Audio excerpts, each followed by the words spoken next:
Hello Leo, Sun, Moon, Rising, and Venus signs. Kamusta kayo? Sana po ay nasa mabuti kayong kalagayan. Welcome back po sa Star Tarot at kung bago kayo rito, welcome din po kayo. Please subscribe, like, share my videos, and leave me a comment kung naka-resonate po kayo. Thank you. So, first card ni Leo, we have two of swords. This is indecision, no? Parang sumasakit na ulo ni Panda rito. Kay isip, no? Maybe hindi niya ma-figure out pa ngayon kung anong gagawin niya. Pwedeng marami kasing impormasyon.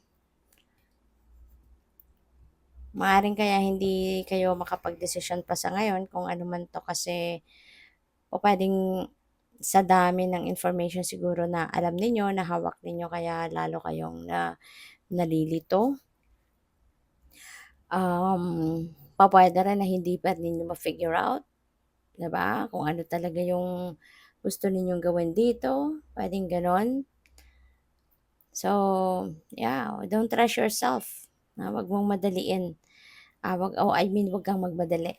So, yeah, kasi mahirap na magdesisyon kung nasa ano kayo, nasa stage kayo na confused, no? That is not the best time to make a decision.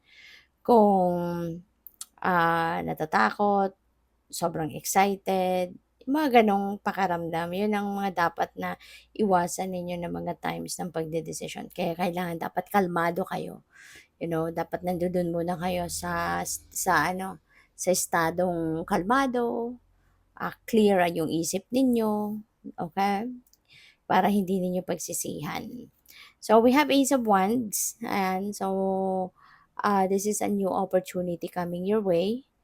So, pwede, no, na yung dahilan ng confusion ninyo rito, ng indecision ninyo is yung opportunity na to. Kasi baka hindi lang ito iisang opportunity ang kumakatok sa buhay mo sa ngayon. Kaya hindi mo hindi mo ma-figure out pa, 'di ba, kung ano ang gagawin mo. So, possible, Leo, na ang iba sa inyo rito is possible na ang iba sa inyo siguro, kunyari, dalawa o tatlo yung opportunity. Maaaring gusto ninyo lahat yan, ano? I-take advantage ninyo, i-grab ninyo ang opportunity. Kaso, kailangan lang siguro ninyo mamili talaga, 'di ba? Ng isa o dalawa, ganyan. Kaya hindi ninyo ma-figure out kung alin dito sa mga opportunities na to. Kasi maaari, no, na they are equally good. Maaring lahat sila maganda, maayos, 'di ba? At kaya siguro nahihirapan kayo magdesisyon diyan. But yeah, for sure magkakaroon din kayo ng desisyon, makakapamili din kayo dito eventually, you know. And this could be something, no, na maaaring magpa-excite sa iyo ng bonggang-bongga. Kasi po pwedeng kung ano man ang opportunity na to, this is something na talagang sa tingin ninyo will be very beneficial for you, or pwedeng ito yung isa sa mga pangarap ninyo, 'di ba? Maaaring ito yung isa sa mga dinidream ninyo na magkaroon kayo ng ganitong opportunity.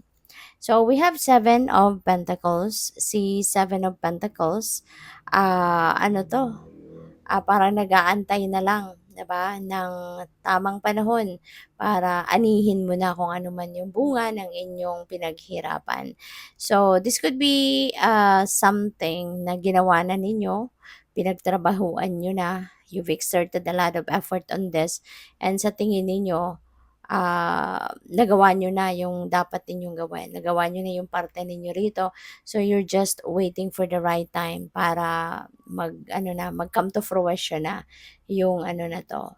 Mag-come to fruition na yung bunga ng pagsisikap ninyong ito. So, regardless, no, pwedeng trabaho yan, pwedeng sa career, or pwedeng sa negosyo ninyo, something like that. So, yun, don't worry, malapit na yan, no? And the universe is still aligning everything, di ba? Dito. Pero kung yung sa part ninyo, nagawa nyo na yung parte ninyo, you're just waiting for the part of the universe, di ba? So, tignan natin kung ano pa ang ganap So, Leo, we have memories. Maaari na ang iba sa inyo rito is um, maybe reminiscing. No? Maybe you are reminiscing. Um, maybe you are reminiscing your past. Maaaring meron kayong namimiss dito. Po pwedeng mga mahal ninyo sa buhay na nag-passed on na on the other side. Maaaring naalala ninyo, naiisip ninyo. Maaaring meron kayong sitwasyon sa ngayon na siguro may isip ninyo na kung nandito lang si ganito, 'di ba? Kung sino man yung naaalala ninyong um, loved one ninyo na siguro, 'di ba, nami-miss mo siya kasi kung sa mga pagkakataong ito, kung ano man ang sitwasyon mo, maaaring laging yung taong 'yan laging nandiya diyan para sa'yo, laging nandiya diyan para damayan ka, tulungan ka, ganyan. Kaya naalala mo siya sa ngayon. So we have windfall. Wow, Leo, this is a windfall of money. This could be swerte sa pera kayo, no? Siswertehin na kayo ngayon sa siguro sa mga game of chance, 'di ba? Maaring tumataya kayo sa mga game of chances, baka ito na yon, swertehin na kayo at magkaroon na kayo ng windfall of money. So, maaring ito na yung dadating na yung inyong kaperahan, no? So kaya this is also a time na magiging siguro abundant and prosperous na talaga kayo pagdating sa pera. So we have moving. Ayan. So this could be relocation, no? Puwedeng ang iba sa inyo is going to relocate somewhere. Baka meron kayong opportunity. Baka yung opportunity dito, let's say trabaho 'yan tapos may maaaring it will require you to relocate, 'di ba? Baka kailangan ninyong umalis, pumunta kayo sa ibang lugar, 'di ba? Para baka doon kayo maa-assign na, 'di ba? Puwedeng gano'n. Baka sa promotion 'yan, puwedeng gano'n at maa-assign kayo sa ibang department, 'no? So, pupuwedeng kailangan talaga ninyong lumipat ng tirahan, ng lugar, yung gano'n. Or this could be something, no, na opportunity that you are definitely going to take action on. Kaya you're going to start moving na, 'di ba? Kasi baka ang iba sa inyo natenga, no? Natenga na sa kung ano man ang ginagawa ninyo. Kaya ngayon maaaring 'yun, ano na, magsisimula na kayong muli mag-progress, magkakaroon na siguro ng development ngayon kung ano man itong mga bagay-bagay, no, na ipagpapatuloy mo or sisimulan mong gawin, yung gano'n. Kaya there's going to be a lot of movement, maaaring may mga traveling na magaganap dito for some of you. Kaya have fun and enjoy. Thank you for watching. Love and light. Namaste.